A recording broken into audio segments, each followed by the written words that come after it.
Louisiana Eats is brought to you with major support from Zatarain's, a New Orleans tradition since 1889.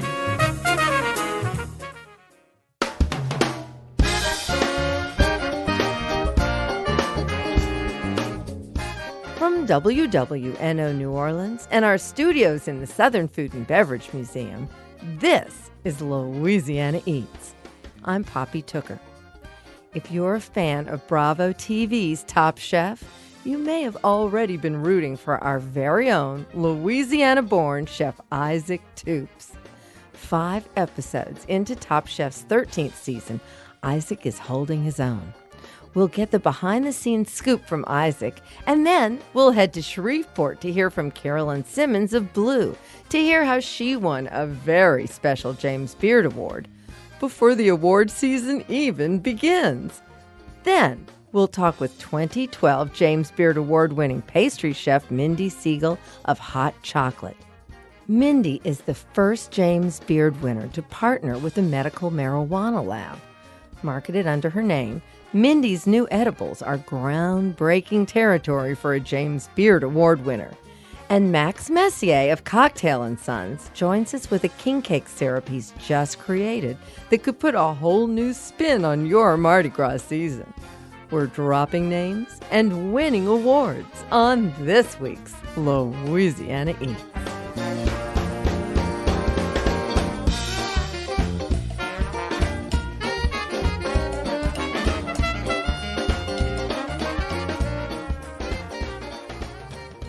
I am a self-confessed Top Chef junkie. It's always extra fun when we've got a homegrown Louisiana chef to root for. And this season, Chef Isaac Toups of Toups Meatery is taking it over the top as he brilliantly wings it through some styles of cuisine and ingredients that are relatively alien to that bayou boy. 5 shows in, he's doing us proud. Here's Isaac with his distinctive take on what's going on against this season's California backdrop. First of all, let me just say, you and me and your darling wife, we've been really good friends for a really long time. And Toups is like one of my clubhouses. And so my head is just sort of turned by all of this amazing good fortune that came upon you. So how does Bravo vet you for this? How does this happen? Do you put your name in, or do they get in touch with you? They got in touch with me, and the producers said they had seen a certain dirty rice video I did on the internet. We did a video for Tasting Table, and it got around, and one of the producers said, yeah, I saw that. I knew we had to have you. I was upset. In fact, they were actually upset. They were like, where were you in the New Orleans season? I'm like, I don't know. That's your problem, isn't it? Yeah, where were you? Yeah, I probably wouldn't have even been able to do it that season. That season we had just opened the restaurant. I'd have probably turned them down. Yeah. So it was actually kind of good that they waited for the California season. Also, it was really nice to not see anybody else from Louisiana. I didn't want to have to fight for that Louisiana pool team. So I was kind of surprised I wasn't the only one, but I was relieved that I was the only one. So you get the spot, and they say, "Okay, we're flying you to." Right, we're flying you to Hollywood. Okay, flight. Of course. Okay. Wow, and it's very hush hush. They don't give you a whole lot of information. They want it to be a surprise. Mm-hmm. When we meet each other on camera, we really are meeting each other for the first time. They want it to be genuine reaction. And that's what I appreciate about the show. Even though they had to be hush-hush a lot of times, they didn't tell you who was the guest judge was going to be until you saw them so you could get a reaction. And now that I know that, this is how you make a good show. So while it's annoying at sometimes or keep you in the dark, you realize that this is to make a good show, and it is to promote the chefs. And I felt they did a good job. They're not really trying to throw anybody under a bus. People do that on their own already. The thing that's really standing out to me, Isaac, is you. What we're seeing on TV, since I know you, that's the real you. It just warms the cockles of my heart. Plus, you're so quotable. Where are you coming up with that stuff? Oh, you know me, Poppy. I'm just a smart aleck. I've been smart aleck since day one, and apparently people find that entertaining. And that's another good thing. I keep having these wonderful sound bites that are great, and I'm just like, oh, I said that? I did say that. I'm looking at it. They sit you down for these long interviews afterwards, and then they cherry pick the best stuff, and it's obvious like, oh yeah, I say what I want to say. I don't have to pull any punches anymore. I don't work for corporate or I don't have to worry about the boss. I only worry about my wife slapping me in the head when I say something stupid on TV. So far, I'm only at one. So how long are you gone at a time? You got Amanda and the babies at home and a restaurant. So what has the time commitment been like? It was probably about 8 weeks total, give or take. I'm unsure, and it was rough, and being away from the babies. I hadn't been away from my wife for more than a week since the 16 years we've been together, and all of a sudden you're gone for an extended amount of time. You're not there at the restaurants. You're always pairing up at the restaurant. Your babies aren't there, and you're going, I hope the youngest one isn't walking yet. That was an honest fear. I'm like, she's going to walk, and I'm going to be going. I'm going like, But it's worth it. You know why it's worth it? It's worth it for the exposure, and it's worth it for the advertising. It was also a good challenge to me, mentally, physically, and heartly. Is that a word? Yeah, I know. Sure, let's go with it. That is like, can I go do this? Can I step outside the realm? Can I step in? Because you leave your house, and then here's 17 people. Okay, and you're staying with them, and then you take this ride, and one of you's going home each week. Yeah. In this weird, awkward style competition, will you be judged? No one trains for this. You can't get ready for it. That's probably a good thing for Bravo. They get some genuine human reaction. But it was awkward. But toward the end, it was more like boarding school. I consider myself friends with nearly everybody on the show. Really, truly, honestly, I can get along with a rock. Trust me, I'll do all the talking. Well, I want to know how long the days are, because having done enough television myself, there's a lot of hurry up and wait. And then you stand around and you stand around. Was there like makeup every day? And like how much of an experience like that was it? Well, only the judges get makeup. They want us to look like we just cooked for 300 people in 2 hours. Which we did, so it's like, it's rough. They want us to look disheveled. If our hair is disheveled, they're like, yeah. So I made sure to keep my hair combed. Yeah, all that hair. Yeah, all that hair. I've done other filming before. It's you get there early to make sure everybody's ready to go, and then you shoot the thing. Then you got to do a couple things twice. Standard TV work. I would say anybody who's ever done any TV work, you could have gone like, yeah, it's a show. Do this. Oh, now do this from this angle, and I'll let the camera reset up for that angle. But all in all, very professional. So what was the most intimidating thing that you went through? Oh, that was easily being judged by Emeril Lagasse. Emeril Lagasse was a judge a couple of times. And, seeing Boss Man, the guy you called chef for a decade right there in front of you, like, I was fine until you walked up. The only chef that still, intimidates me a little bit. When he walks in the room nowadays, I straighten up. I'm like, you don't work for him anymore. Straighten up anyway. It's Emeril. And then John Best shows up. Yeah, John was there. I'm like, okay, there's another guy I know. What happened a lot of times, we get these guest judges and like, oh, man, it's so-and-so. And I go, who's that? And, I get several looks sometimes like, you don't know who that is? Like, no. I've had my head down in South Louisiana for 16 years. No, I don't. Should I? I should? Oh, well. Well, were you ever starstruck? I'm not the type of guy who sees a big famous person and gets all googly woogly. But there's some impressive line of judges to come, and working with Emeril Lagasse showed me that these people are still people. You still treat them like people. You don't get all freaky on them. That's not what they want. Just treat them like a normal person. And working for Emeril just proves that.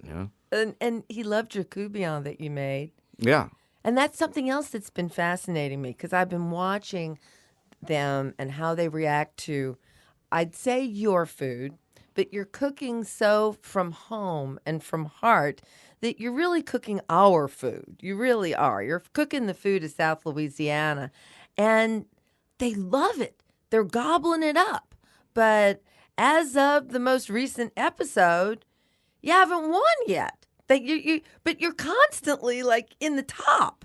So I wonder, how does that feel? Do you feel like, well, at least I'm hanging in there near the top? Well, it's one of those like, yeah, a win would be great, but not going home is so much better. Right. So yeah, be in the top three. Yeah, I'm in the top three, and I got a little fussy. I'm like, man, I'm in the top a whole bunch.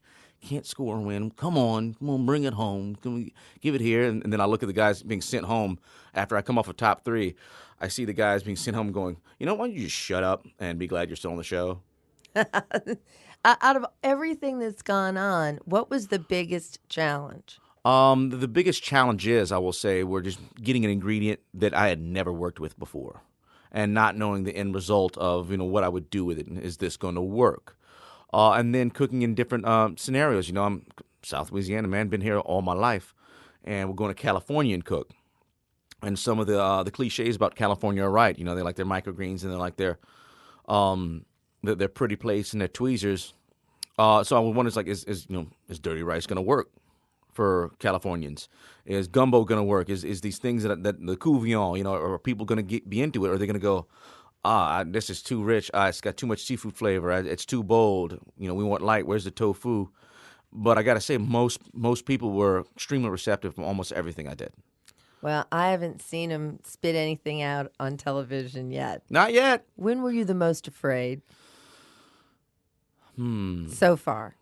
I will say everybody has their ups and downs, and I'm no different from everyone. But so far, probably the most worried I was worried about the uni challenge, just being making potato salad with uni. I'd eaten uni one time before at this rickety sushi joint somewhere I won't mention. And the uni must have been old, and it must have been bad or going bad. And Poppy, eating bad uni is like eating a bad oyster. Oh, yeah. A good oyster will change your life, and a bad oyster will change your death. So when I ate that uni way back in the day, I thought, oh, this is what it tastes like. It's supposed to taste like chewy snot.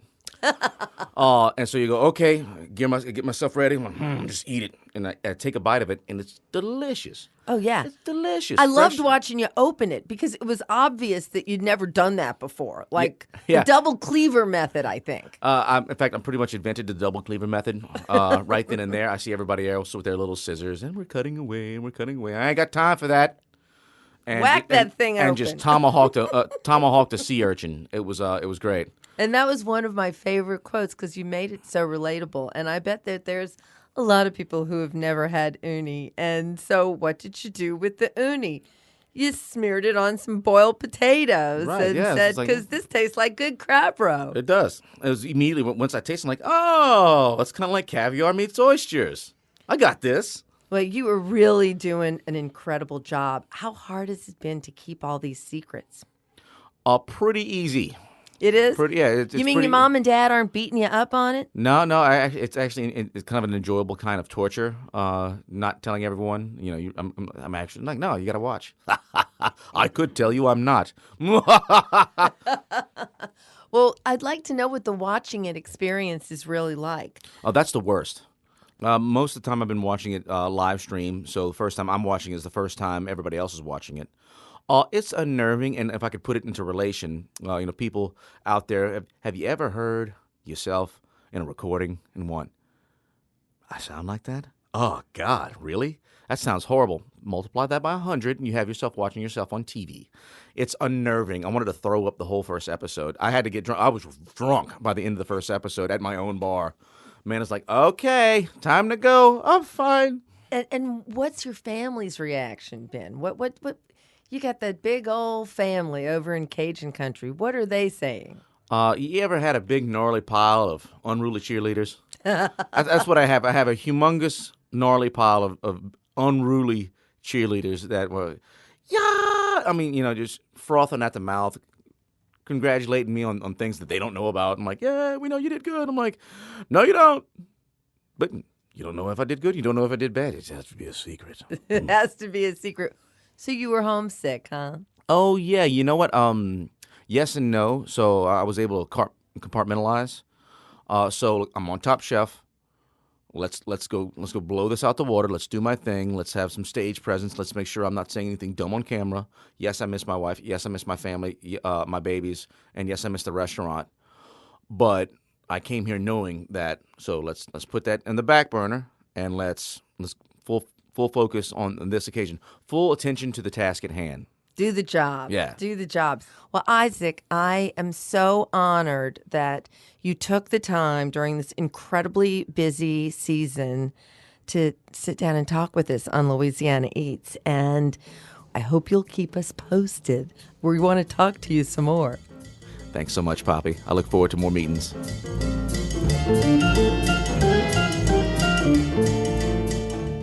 Chef Isaac Toups of Toups Meatery, and contestant on this season of Top Chef.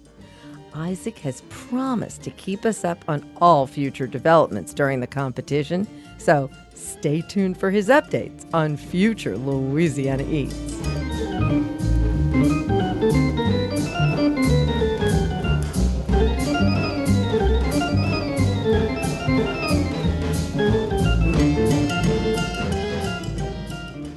What is uni? Stay tuned, and we'll answer that question when we come right back.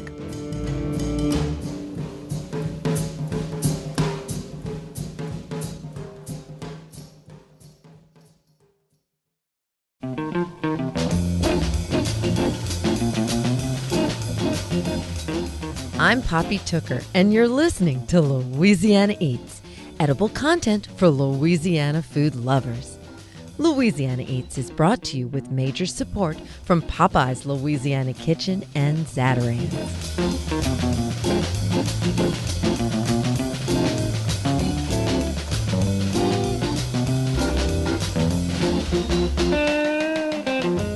Here's this week's culinary quiz question, brought to you with support from Popeye's Louisiana Culinary Institute. What is uni? It's the Japanese word for what's commonly referred to as sea urchin roe, but it's actually an endocrine gland that produces the germ cells of an organism. It's actually responsible for making the eggs. Uni is also considered an aphrodisiac by some. It's harvested throughout the world. However, the west coast of the United States is currently one of the largest sources, with much of the prime harvest finding its way overseas to eager Asian customers. Each sea urchin contains 5 lobes, and the harvesting of the uni is a very delicate process as the meat easily falls apart. Usually, chefs take the softball-sized spiny creatures and go into them from the small hole on the underside, carefully cutting in, then emptying the liquid and scooping the bright golden sea urchin out from each of the lobes, keeping them intact. But when Cajun chef Isaac Toups attacked that foreign creature, he just used a double cleaver method that shocked some of his Top Chef competitors. But it's all in the taste, and his take on uni potato salad was real Louisiana Eats.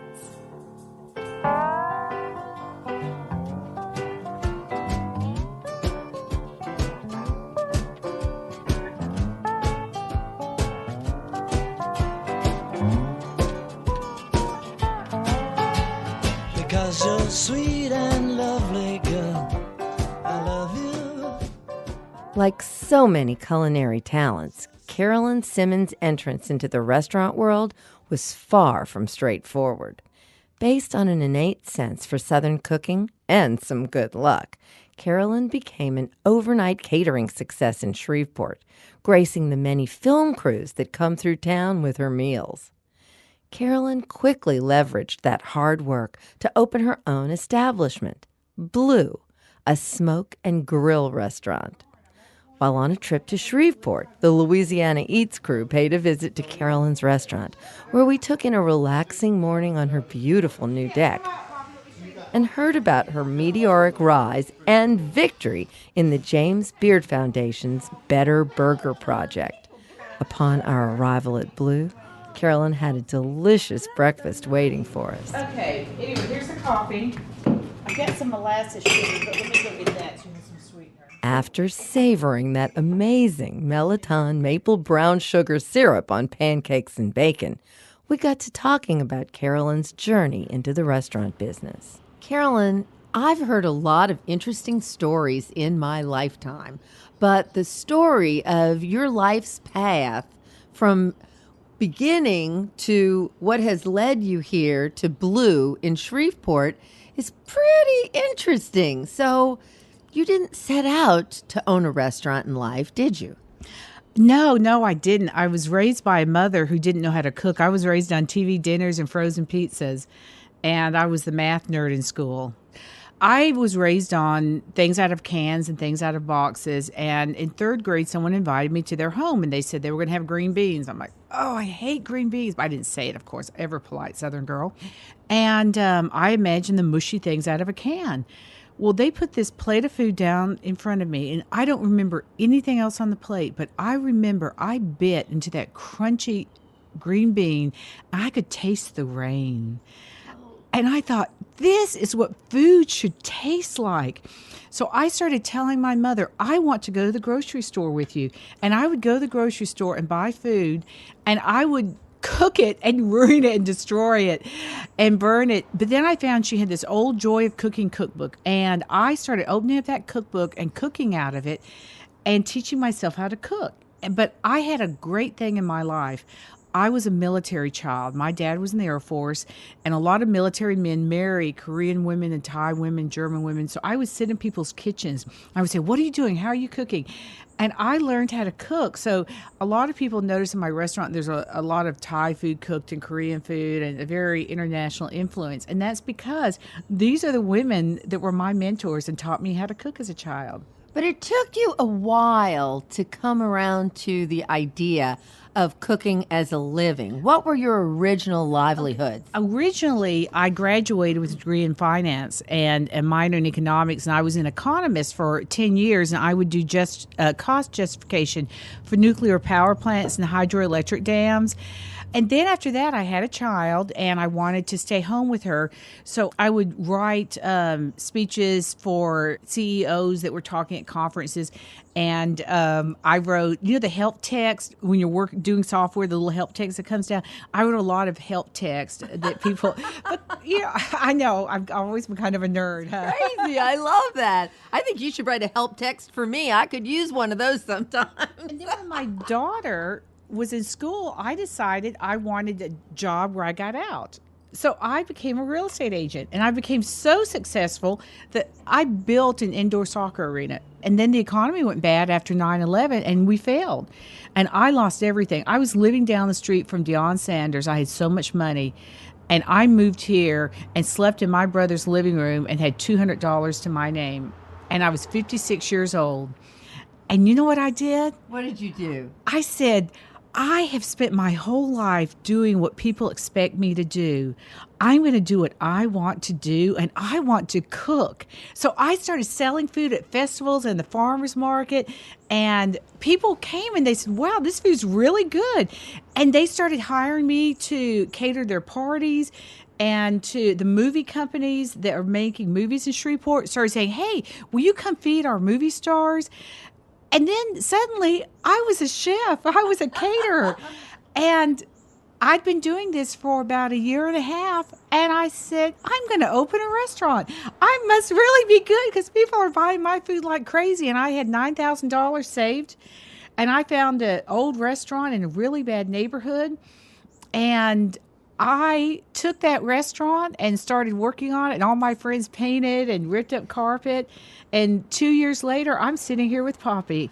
Well, I'm sitting here with you because not only are you everything that you just described, but you are also a James Beard Award winner. Tell us about this James Beard Award you've got. Well, it was a competition I won. And what happened, I don't have any money, extra money at all, because every dime I make, I put into this restaurant. So, it's so expensive to create something. And so because I don't have any money, I keep saying, what can I do that's free advertising? And I saw a link on Facebook, and it said that the James Beard was having a better burger competition. I'm like, wow, I make a great burger. So I decided I would enter it, and it was a national contest, and there were chefs and restaurants all over the country that were inventing a mushroom burger. And then we had to get people to come in and eat it, and it had to be great because to win, you had to get them to eat this burger a lot because the more votes you got, the more that's how you won. People had to vote by eating your burger and Instagramming it to the James Beard Institute. And so I started making it, and I have to tell you something about myself. I don't like mushrooms. So I would try to eat the burger I was inventing, and I would it would just make me ill because it would taste like mushrooms. So I made probably 100 different versions of this burger because I thought if I can make a burger good enough that I like it with mushrooms, then other people will, and they'll keep coming and eating and voting, and I might be able to win. So probably about number 100, I bit into one of these burgers. I'm like, this is pretty darn good. I like this. So that was my mushroom burger that I invented for the James Beard competition. And people did like it. And I will say, this was a community effort. People say, Carolyn, you won this James Beard competition. No, Shreveport won this James Beard competition because Shreveport was behind me 100%. So I cannot take credit for winning this contest. I should bring the whole city up to New York because I get to go up to New York. So instead, since I can't bring the whole city up there with me, I'm bringing a representative of the Shreveport, Louisiana Tourist Bureau, and we're going to have a 4-day adventure. You're taking our roving reporter, our dear Louisiana Eats friend, Chris J, with you, huh? Yes, I'm taking Chris J. Chris J is Shreveport. He and his wife, they have people from the city and the local area. They have their own little business where they get up and they tell their stories. They represent Shreveport to me. So he's going to come up, and what's going to happen when we get up there is it's going to be coinciding with the James Beard Annual Food Conference. So the first day we fly into New York City, Tina, my general manager, and I are going to run around New York finding butchers because, I grind my own 100% chuck, and we have to find butchers to find the meat from. We have to find places to get the buns and to get the right mushrooms and the onions. But they also want us to invent a side dish about what we think the future of food is. So we're going to go and try to find the funnest, coolest places to buy food at. And myself and the other 4 chefs that were the top chefs in this competition, by the way, we were number 2, we're all going to cook for the welcome reception for the James Beard Annual Conference. And what's really cool about being a chef is everyone says, wait, you won getting to cook? But that's what's so cool is I get to cook for all these 125 chefs that are at this conference. Very excited. Carolyn, our Louisiana Eats listeners are going to be riveted by your story, I know. So please come back and talk to us again. Poppy, this has been such an honor to talk to you. Thank you so much for giving me this opportunity. And anytime you want to talk to me, I would be honored to talk to you. Thank you. Thank you. Carolyn Simmons, chef and owner of Blue in Shreveport.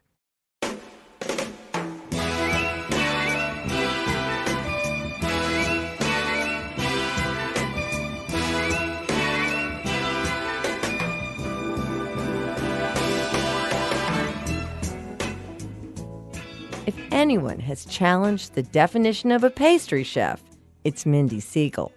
Since opening her runaway success of a restaurant and dessert bar, Hot Chocolate in Chicago, Mindy has gotten years of confectionery perfection under her belt and a James Beard Award for Outstanding Pastry Chef to boot.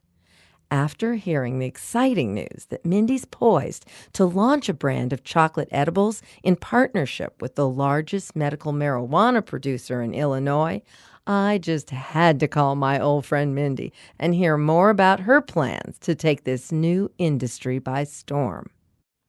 I am so thrilled to get the infamous and famous Mindy Segal of hot chocolate fame in Chicago on the telephone with us. Welcome to Louisiana Eats. Thank you. I'm honored. Well, Mindy, hot chocolate is, 10 years old now? Would you believe I'm going on my 11th year? Congratulations. And hot chocolate has taken you so far. The concept itself, if people are not familiar with it, is that you really wanted a place where people could go for late night desserts. And it turned into so much more, didn't it? I really wanted to own a restaurant that was through the eyes of a pastry chef. So much times pastry chefs are overlooked, and people don't think that we know that we've got schmaltz, and, we do. And, we know a lot about food because we have to pair our desserts with food. So I, was very excited to think about desserts first and then think of the food and think about what would people want to eat if they ordered my desserts. And that's really the concept of the restaurant. And, obviously it's grown and it's evolved since then, but that was the original sort of core value concept. So, yeah, I've definitely, new things are on the horizon for me. Oh, there are some new things on the horizon for you. And that was one of the reasons I wanted to catch up with you because Mindy Segal, James Beard award-winning chef, is pairing with the largest medical marijuana producer in Illinois, Cresco Labs. Give us full disclosure. How in the world did this collaboration come about? Well, first of all, I am a pastry chef, so, I am in the sweet department. And there is such a thing called edibles in the world, and it's just marijuana-infused desserts and food. And things are happening very rapidly in America. We're changing the way we think about marijuana, and a lot of states are now becoming legal. And if they're not legal, a lot of states are becoming legal for medical marijuana purposes. Aside from the fact that I thought it would be a good opportunity for me, obviously, Yeah. I really felt like making a line of edibles was an extension of what I do in my restaurant, and that's make people happy. And whether I'm making people feel happy because it's in Colorado and it's legal, or it's Illinois and it's for people that are very sick and have the right to prescribe and to take edibles as a means to either make them feel better, spurt them out of pain, give them an appetite, whatever it is. And I knew that I wanted to be a part of it. So I was approached by multiple people, and one of the companies that I was approached by was Cresco, and it just felt like the right thing for me and the right opportunity for me. And so I took the opportunity, and we made the announcement a couple weeks ago. Well, everybody knows that butter certainly makes everything better. And as I understand this process, it's butter-infused cannabis oil that is the base of these edibles. So you're not like chewing on twigs and leaves and stems. No. Right. It's an extraction through oil, and then the oil is put into the butter. And the way that you regulate it is that you regulate it by the amount of milligrams that you put in per portion of pastry or whatever I'm making. And it's done very scientifically. It's done in a lab. It's regulated. I find it interesting how we react to CBD oil as opposed to how we react to THC. Different percentages of the CBD to the THC and vice versa, and creating a perfect line of edibles that will have multiple different strains and percentages, and how I do it is going to be extremely interesting. And I'm applying what I know against what I don't know, and I'm going to teach myself something new. Perhaps you should explain your perception of the CBD and the THC and what that difference really is in practice. The CBD oil is the part of the marijuana extraction that helps healing in multiple different ways. The THC is what gives you the euphoric feeling that you get when you ingest marijuana. So CBD oil is actually legal. It's the THC oil that's not yet legal, but it's the CBD oil that has been found to heal in multiple different illnesses, and in particular in people that have seizures. There also are other medicinal qualities to it. So when you combine different percentages of the THC to the CBD, and again, vice versa, you get different healing elements. And that's what I am on the path, and I know multiple people are, and I know are way ahead of me in extracting the right percentage. What are the first products you're working on? I'm working on a line of brittles that are very similar to the way that I approach the hot chocolates in my restaurant, and that is I approach my hot chocolates in the way that some people don't like dark chocolate. Some people like milk chocolate. Some people like no chocolate flavor at all, but they like warm sweetness. Mm-hmm. So my mother hot chocolates are medium, dark, and light, and then we derive hot chocolates throughout these mother hot chocolates. So I'm approaching it the same way as that I'm going to have brittles that are dark, medium, and light. And you have to understand that, like, how I approach my hot chocolates is that they're blends of chocolate. It's not just one chocolate that I use. So there's like 5 or 6 different levels of milk chocolates and different combinations mixed together with peanut butter and peanut brittle. Yum. And so that's going to be one of the products. So this co-branding thing, your name will be on it. So what will it say? We haven't come up with the name yet, but Okay. it will definitely have my name in it. So it will be a brand like Hershey's, Yeah. and then we will come up with sub names. You know, there'll be bars, but it'll be under the umbrella of the brand name. I have a feeling I can create a product that's, I don't know, is going to be... I bet it's going to stand alone. I mean, I hope so. I mean, I hope it doesn't stand alone. I hope that other people get on the bandwagon and we create a new whole genre of edibles. But, you know, hey, I mean, there's some great people that are doing great stuff now, and they're very knowledgeable. And it's a very fast-growing industry, and I know that I'm just going to be the one of many, many talented people that are going to get into the industry. Well, Mindy Segal, I just want to say thank you for taking the time to talk with us on Louisiana Eats. And I hope you will keep us fully abreast of all the exciting developments coming in your life. Congratulations, girl. Thank you. Mindy Segal, James Beard award-winning pastry chef and owner of Hot Chocolate in Chicago.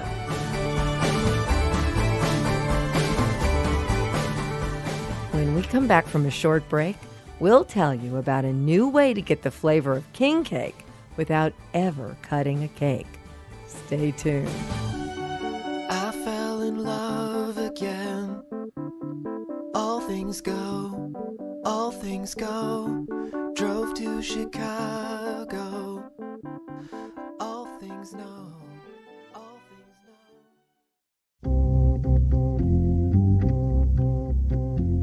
I'm Poppy Tooker, and you're listening to Louisiana Eats, edible content for Louisiana food lovers. Louisiana Eats is made possible with major support from Rouse's Markets.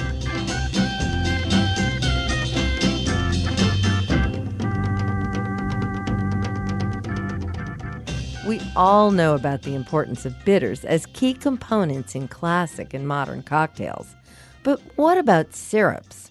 Bartender and spirits consultant Max Messier spent much of his career creating remarkable cocktail programs in high-profile bars and restaurants across the country, all the while producing new and innovative syrups, cordials, and tea concentrates. Now living in New Orleans, Max has founded Cocktail & Sons, a company that produces a line of all-natural and handcrafted syrups using South Louisiana ingredients. We recently spoke with Max about his move into the syrups business and about a special new blend coming to a store near you. So I made bitters back in 08, 09. Made some crazy stuff. But I found that the bitters market over the past couple of years, there's a lot of bitters. There's a place in Los Angeles called Barkeeper. They have a wall of bitters. There's so many of them. And there's guys making bitters out of Oklahoma City now. It's everywhere. I've always been more fascinated by syrups because I felt that the syrups better complemented the spirits themselves, and they act as a modifier, whereas bitters are only accents or tinctures. And I've always worked with different types of sugars in my syrups, and I've always found the viscosity and the texture of those syrups from Thai palm sugar, or just there's a whole range of different syrups, different sugars, and I always liked playing around with different types. That is one of the very fascinating things about your product, the viscosity of it. It's, I guess I could compare it to honey or maple syrup. It's got a slow drip to it, doesn't it? It does, yeah. And one thing that I find with syrups that I made, that I used to use gum arabic, and down here in Louisiana, which people aren't really aware of outside of the state, we have a lot of sugar here. So I found my sugar guy, which is Bob Romero from Three Brothers out of he's outside Lafayette. And when I first started buying his stuff, he's sourcing a lot of the restaurants and bars in New Orleans. And I asked him, I said, Bob, I love your sugar, but it's too refined. I need something even more raw, more unscrubbed. And he was like, okay. So he actually produces for me a very special type of raw, unscrubbed sugar. There's actually big chunks of sugar, like dried sugarcane juice inside of the buckets. And when you tear open the top of the bucket during our processing days in the kitchen, it smells like you just cut down sugarcane. It's so fresh. I'm really tickled when I visited with you last year at the Crescent City Farmers Market, and you gave me the scoop on a new product that you're going to preview that's going to just have, it's a seasonal thing. It's going to be a quick in and out, perhaps. That is correct. Max, I don't know how to tell you this, but with your new product, I think this is a sign you are turning into a real New Orleanian. So what's your new product, Max? We are launching a king cake syrup. King cake syrup. Yes. So I made this very elaborate syrup. And my wife she tried it and she goes, it's just a cinnamon brioche, right? That's all it really is, what a king cake is. So I went back to drawing board, did a couple more things, try to caramelize sugar, which you never want to do because it's such a delicate art. If you're trying to do a large batch, it's going to always fail. And went through like 6 or 7 different versions, and then finally my wife tried the last version, which is now in the bottle, and she goes, "Oh my God, you made a king cake! King cake in a bottle. In a bottle. King cake in a bottle." And so I've always been fascinated by the very small baby that's in the cake. I just think it's insane. Like, it just is. And now apparently they're putting them outside of the cake and all this other kind of like weird stuff.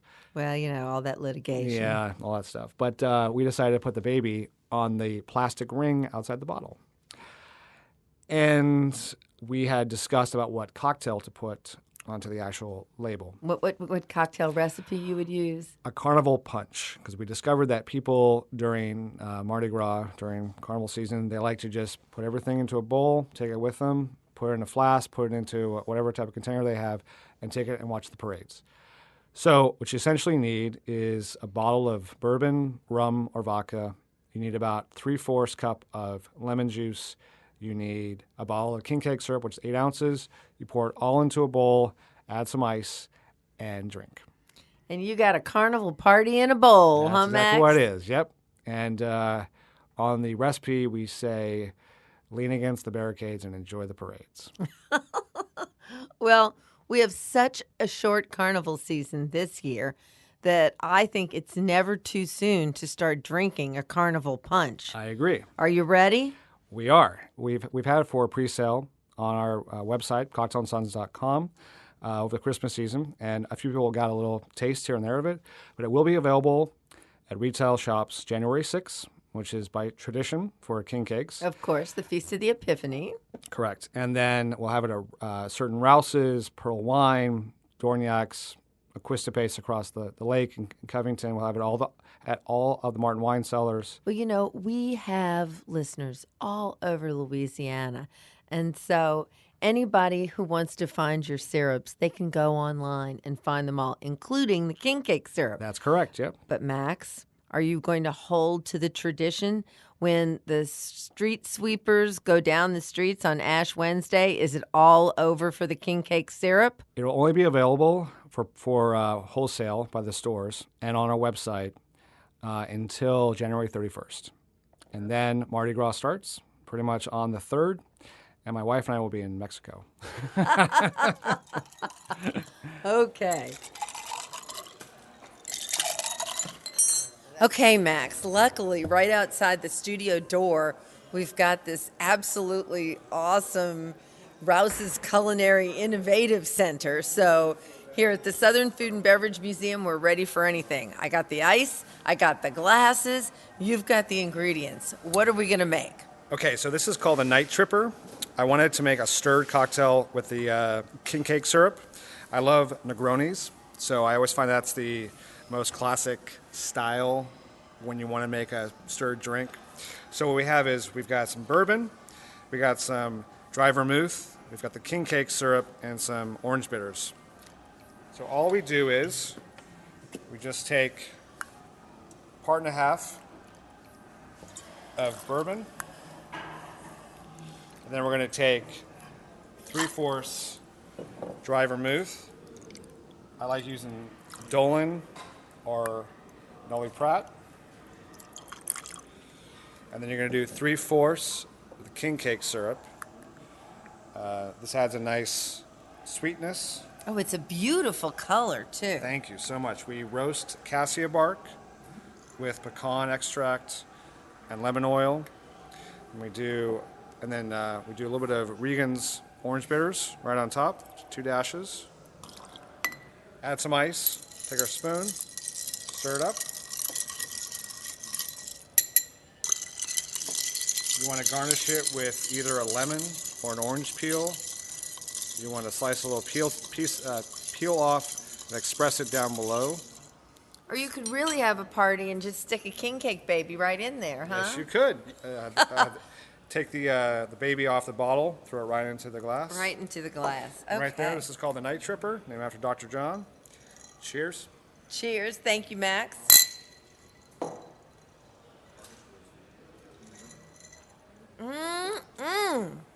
Now, I have to say, not only is that the only king cake I've ever had in a glass, that's the best king cake I've ever had in a glass. Thank you, Poppy.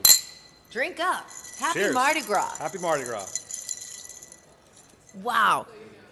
Taste, really, I you. think you must be a mad scientist. Tasting the syrup all by itself, you can even catch like the yeasty background of that brioche dough. Yes, and that was the one challenge I wanted to cross off, was getting that yeasty, bready finish to it, because at the end of the day, it's pretty much a lovely cinnamon brioche. Like, I actually like it with the cream cheese, the fruit. It's really tasty. But I found if you have a king cake in your house, it only lasts for about half a day. Oh yeah, easy. Easy. King cake in the house, it hardly lasts a day.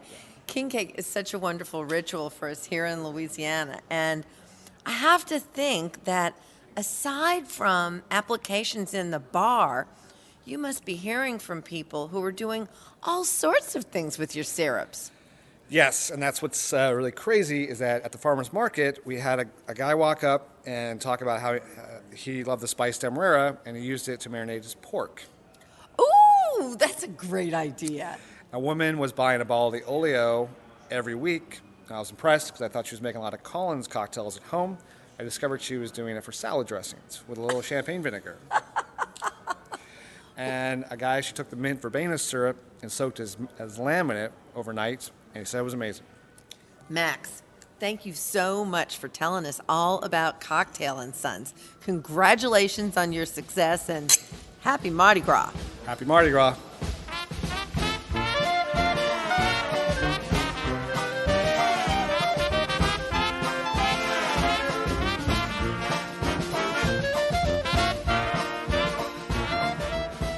That's it for this week's edition of Louisiana Eats, edible content for Louisiana food lovers. Join us next week when we talk with Dara Goldstein, editor of the new Oxford Companion to Sugar and Sweets. You'll find the whole history of humanity, because if you think about sugar more than any other foodstuff, it has influenced the way the world and trade and desire and all of these human attributes have developed. Subscribe to our podcast, hear today's show, or catch up on previous editions anytime online at itsneworleans.com. Louisiana Eats is made possible with major support from Popeye's Louisiana Kitchen, Rouse's Markets, and Zatarain's. Additional support for Louisiana Eats is provided by the Shreveport Bossier Convention and Tourist Bureau and by Dickie Brennan's Bourbon House, from oysters to redfish, serving fresh Gulf seafood on Bourbon Street. Also home to the city's largest American whiskey and bourbon collection. Original theme music by Johnny Sketchin' the Dirty Notes. Big thanks to producers Joe Schreiner and Sarah Holtz. Come visit us anytime in our Louisiana Eats studios at the Southern Food and Beverage Museum. I'm Poppy Tooker. Louisiana Eats is a production of WWNO and the University of New Orleans.